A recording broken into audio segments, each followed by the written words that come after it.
técnicos, minhas queridas amigas, futuros técnicos do INSS. Que prazer estar de volta aqui para mais uma aula de Direito Constitucional. Hoje nossa aula número 4, que é a última aula aqui do nosso curso. Nós vamos então esgotar o nosso conteúdo programático estudando o último tema, que é a administração pública. Aliás, na nossa última aula, no final da aula número 3, nós já começamos a fazer isso. Nós vimos aqui o caput do artigo 37 da Constituição Federal, com aqueles 5 princípios LIMP: legalidade, impessoalidade, moralidade, publicidade e eficiência. E eu deixei para hoje uma definição rápida sobre cada um deles, como também um desdobramento, estudando aí os artigos relacionados, principalmente o artigo 37. 37 é o mais importante, aquele que nós vamos aqui, enfim, ter um cuidado especial, e depois nós vamos dar uma olhada também no 38, no 39, no 40 e no 41, selecionando algumas partes que são mais estratégicas. Mas vamos focar naquilo que costuma cair com muita frequência em prova, que é o artigo 37. Veja bem, o que é princípio da legalidade, da impessoalidade, da moralidade, da publicidade e da eficiência? Antes de estudar com você o artigo 37, vamos a uma rápida definição. Veja bem, o primeiro é o princípio da legalidade, chamado também de legalidade administrativa, porque aplicada à administração pública. E o que é que significa princípio da legalidade administrativa? Significa que a administração pública só pode agir com o respaldo da lei. A administração pública só pratica atos autorizados pela lei. Se a lei não disser nada a respeito, é porque a administração pública está proibida de atuar. Veja bem, é diferente do cidadão comum. Para o cidadão comum, se a lei não disser nada, é porque ele pode agir. É porque ele está autorizado a agir. Se a lei vier, ela vai retirar a liberdade de escolha do cidadão. Você se lembra que no artigo 5º tem um inciso que diz que ninguém será obrigado a fazer ou deixar de fazer alguma coisa, senão em virtude de lei. Então a regra é que nós, cidadãos, podemos fazer o que nós quisermos, a menos que a lei nos proíba de fazer ou nos imponha uma outra conduta. Então, o silêncio da lei para o cidadão comum significa liberdade. A presença da lei para o cidadão comum significa retirar a liberdade de escolha. Para a administração pública é exatamente o contrário. A presença da lei traz uma autorização. A ausência da lei significará proibição. Então, o princípio da legalidade administrativa impõe que a administração pública só haja com o respaldo da lei. Ok? Bom, o segundo princípio LIMP é o da impessoalidade. O princípio da impessoalidade, ele parte de uma premissa também simples. A premissa de que a administração pública deve dirigir suas atenções para toda a sociedade e não para alguém em particular. Daí porque não se admitem atos personalíssimos, dirigidos a B, C ou um grupo específico de pessoas, com algumas raras exceções. A regra é que os atos devem ser impessoais. Além disso, a noção de impessoalidade também traz um outro aspecto. Veja bem, quando um agente público pratica um ato no desempenho das suas funções, quem está agindo, na verdade, não é a pessoa do agente, mas sim a administração pública por intermédio daquele agente, que é um mero executor do ato. O agente público é um mero executor do ato, é um mero instrumento da administração pública. Ok? Então, meus amigos, na publicidade oficial, na propaganda oficial, não pode constar o nome da autoridade, porque quem age não é a pessoa, quem age é o poder público através da pessoa. Então não pode constar o nome, não pode constar símbolos, imagens que caracterizem promoção pessoal da autoridade.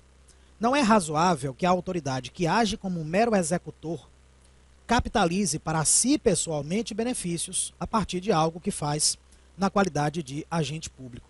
Ok? Isso é também princípio da impessoalidade. O terceiro princípio básico da administração pública, o M do LIMP, é o princípio da moralidade. Olha só, moralidade significa decência, caráter, ética, cuidado no trato do dinheiro público. Isso é moralidade, também chamada de moralidade administrativa, já que é aplicada à administração pública. É o mínimo que se pode esperar daquele que vai atuar como um agente público, que tenha cuidado no trato do dinheiro público, que seja uma pessoa decente, correta, honesta, ética. É essa a noção de moralidade administrativa. Ok? E o detalhe sobre o princípio da moralidade é que está submetido a este princípio não apenas o administrador público, mas também o particular, que com o poder público se relacione de alguma maneira. Por exemplo, empresas concessionárias de serviços públicos, no mais das vezes são empresas privadas, que são contratadas pelo poder público para prestarem serviços públicos, também estarão submetidas ao princípio da moralidade administrativa. Ok? Muito bem. E o E, aliás, antes do E tem o P do LIMP. O P é a publicidade. Olha, a publicidade traz a ideia de transparência na administração pública. Quem financia a administração pública é toda a sociedade através dos tributos que são pagos. Portanto, não se admitem atos secretos. A administração pública nos deve satisfações, porque nós, cidadãos, é que financiamos a administração pública. Então não se admitem atos secretos, sigilosos, escondidos, praticados na calada da noite, de maneira, enfim, não revelada para o público. Essa é a regra. A regra é a transparência, a regra é a publicidade. Agora, é verdade que a Constituição, às vezes, abre mão desta publicidade em nome de alguns outros princípios também considerados como importantes. Então, por exemplo, alguns atos podem ser sigilosos, para preservar, por exemplo, a intimidade das pessoas.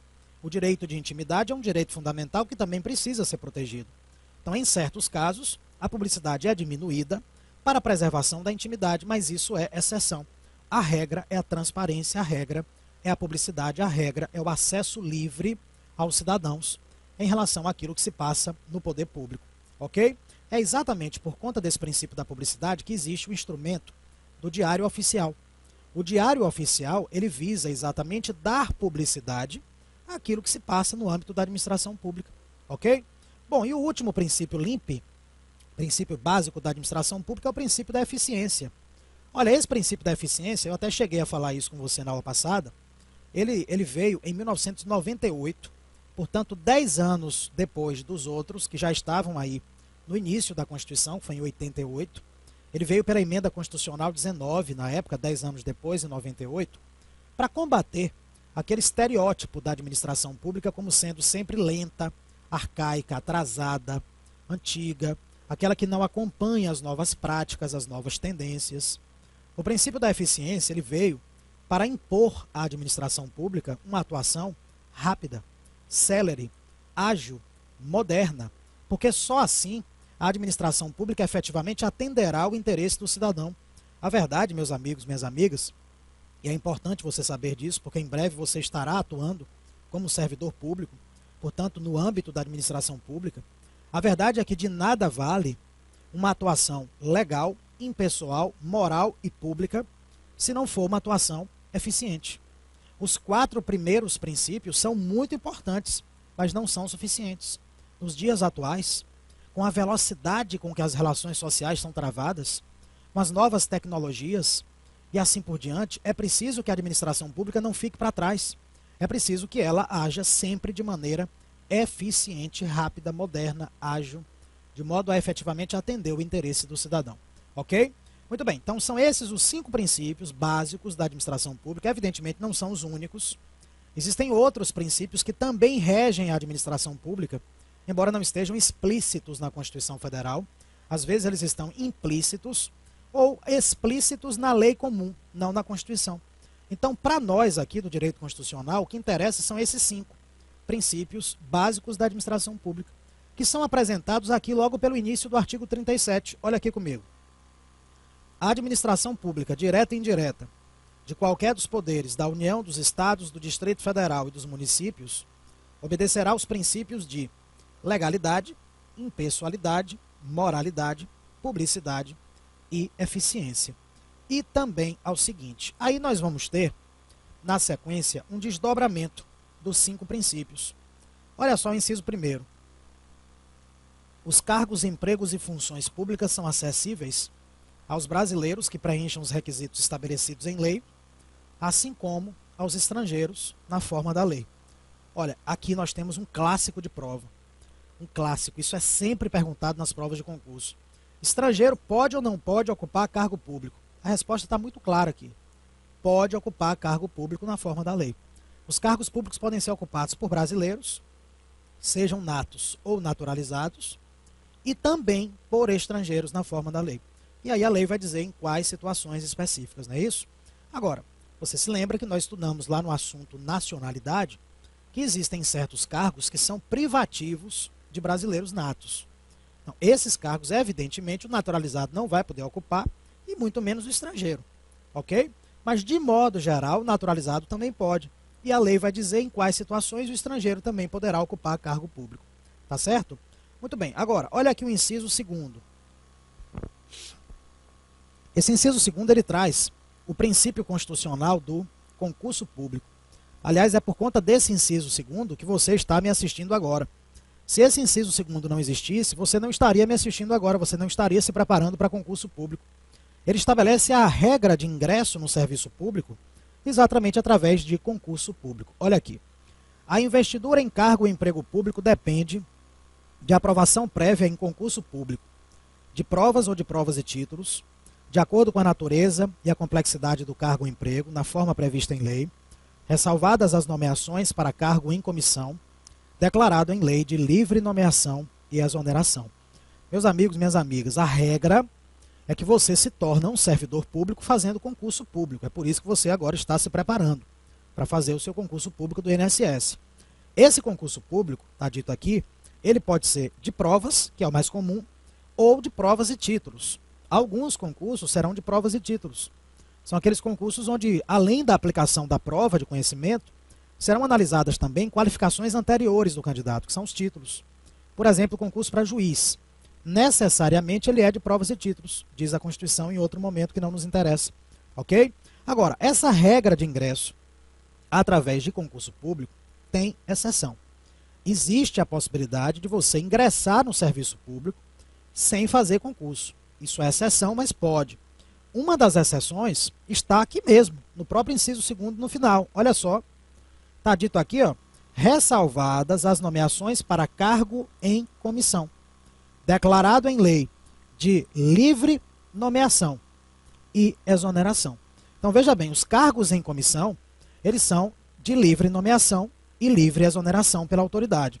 Então, eles são acessados sem concurso público. Por exemplo, o cargo de ministro de Estado é um cargo em comissão.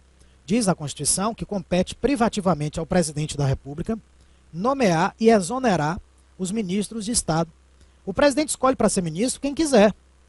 É claro que nada impede que o presidente escolha para ser ministro um servidor concursado lá do próprio ministério.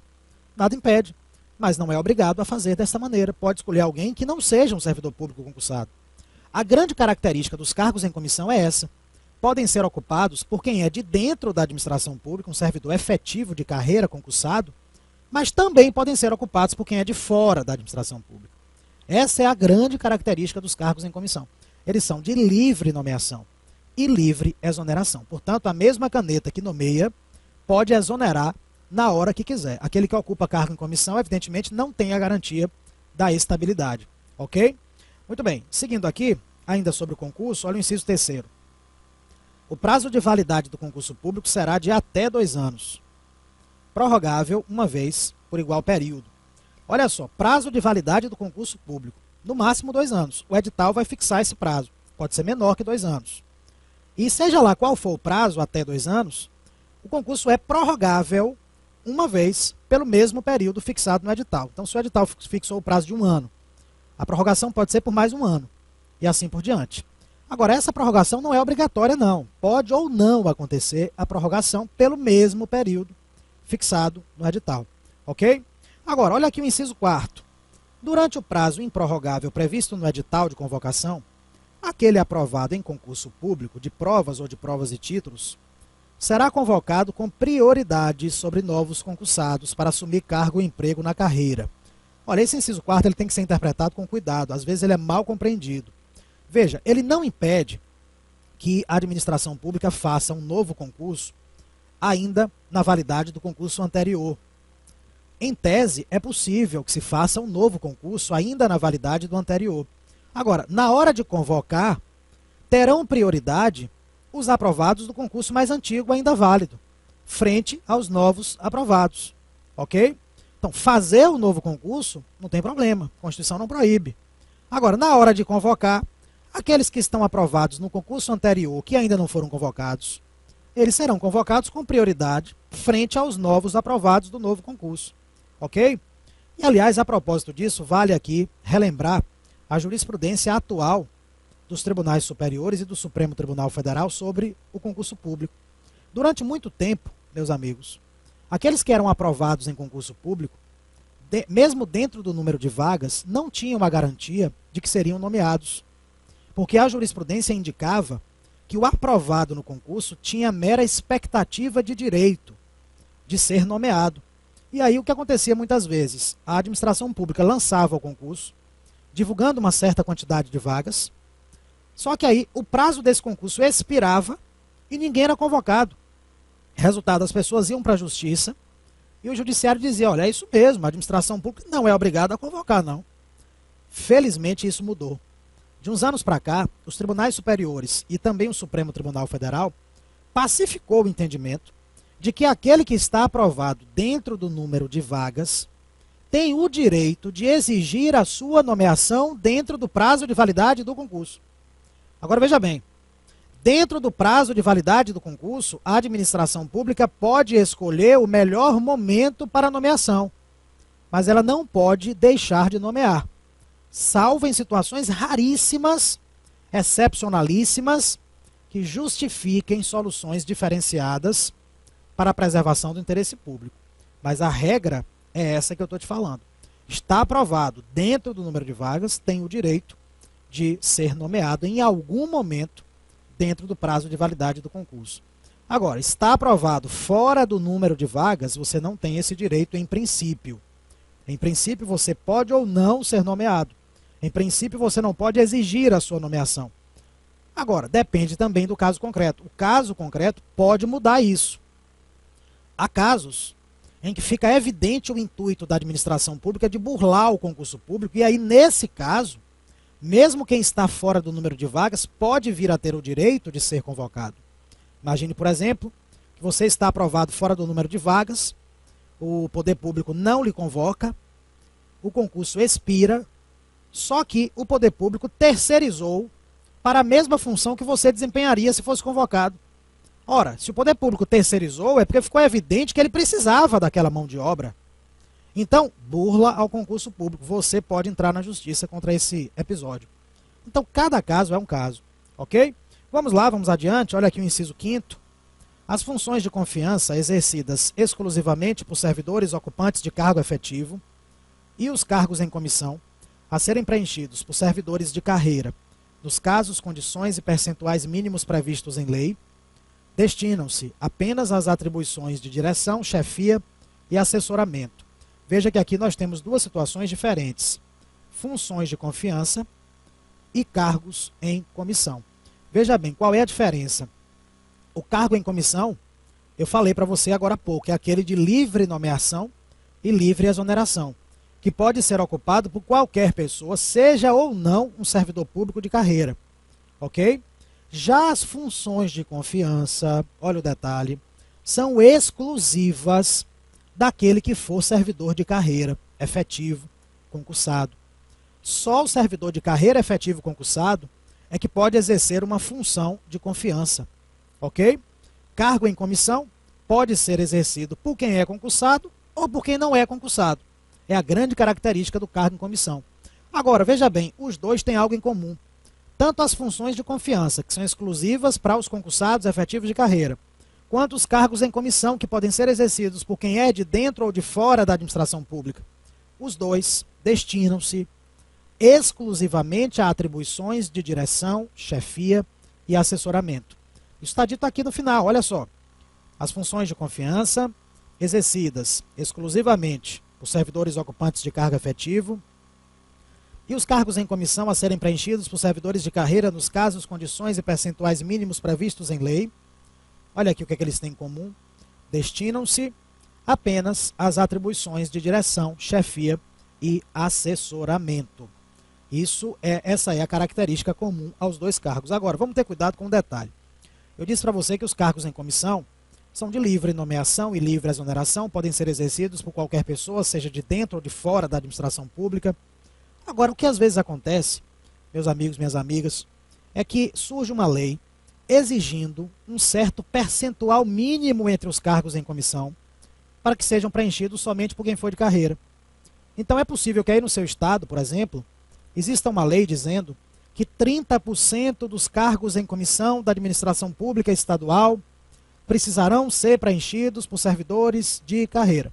Bom, se vier a lei estabelecendo esse percentual mínimo, tudo bem, ele vai ter que ser cumprido.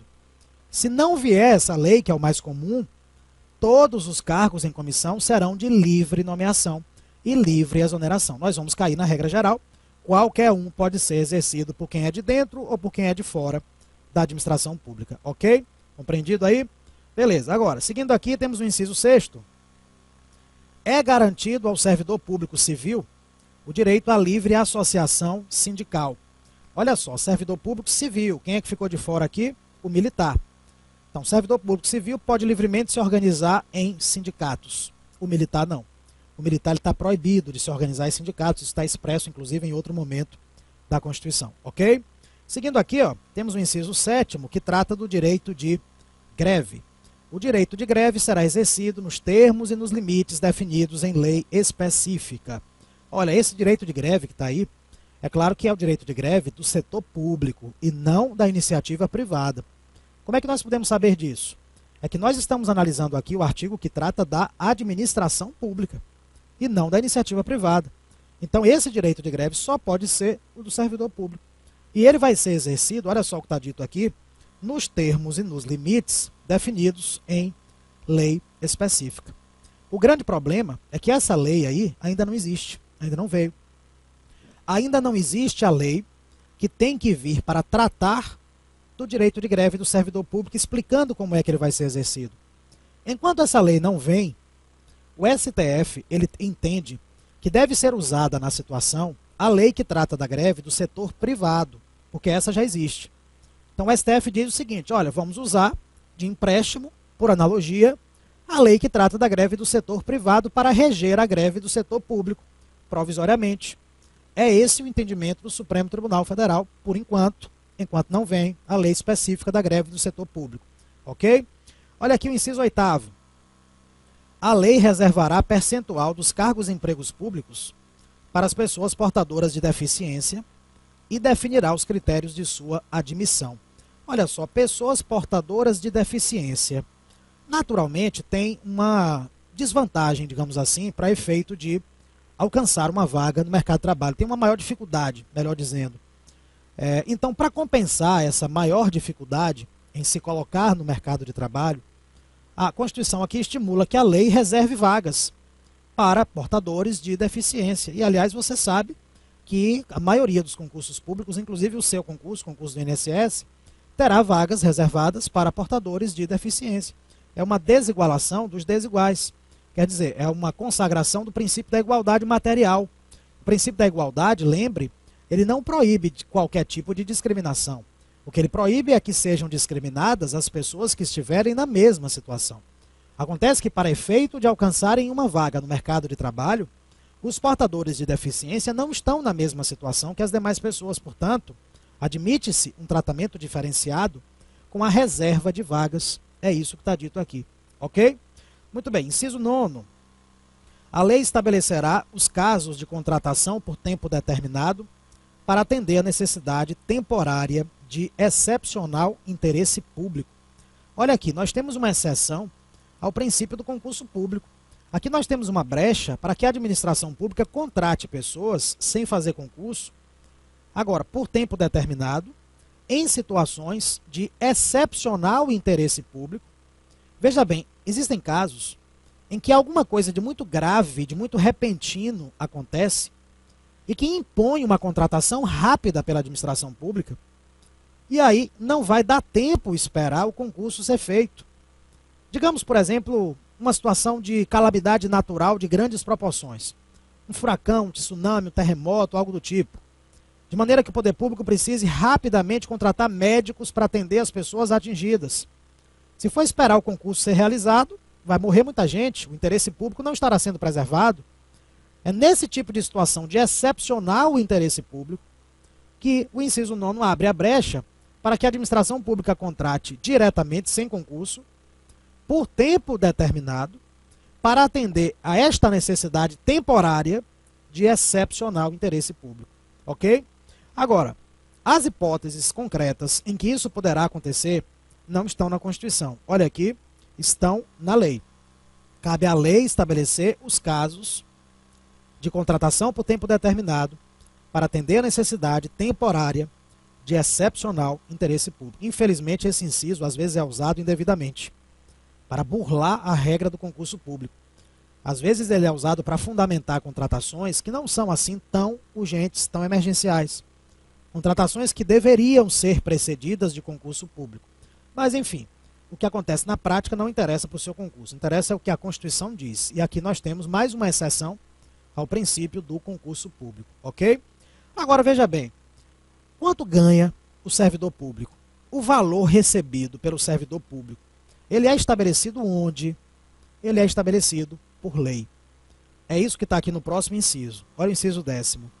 A remuneração dos servidores públicos e o subsídio de que trata o parágrafo 4º do artigo 39 somente poderão ser fixados ou alterados por lei específica, observada a iniciativa privativa em cada caso, assegurada a revisão geral anual, sempre na mesma data e sem distinção de índices. Ou seja, meus amigos, qualquer remuneração de servidor público é a lei que estabelece. Qualquer valor recebido por qualquer servidor público no Brasil tem que sair da lei. Se não sair da lei, se não tiver previsão legal, é porque o recebimento é indevido. Agora veja, acompanhe meu raciocínio.